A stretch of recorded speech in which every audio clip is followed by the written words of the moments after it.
Hello guys! So, it's 3:30 na in the afternoon and I'm so grateful kasi natapos ko na lahat ng task ko sa to-do list, pati yung backlog ko nakaraan. Yung sinasabi ko sa inyo na I have a habit of listing the things that I've achieved, lahat ng mga bagay na na-experience ko. So ito, tapos na siya.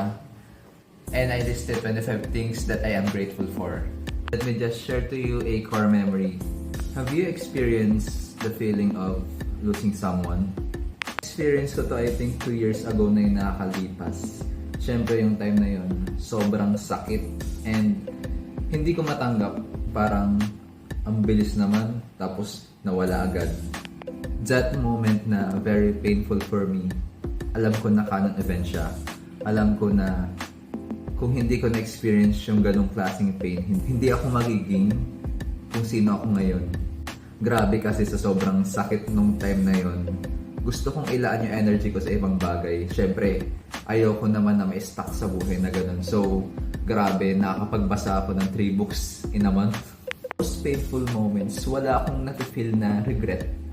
Kasi alam ko na every time nakaka-experience ako ng something very painful, yun yung time na natututo ako sa buhay.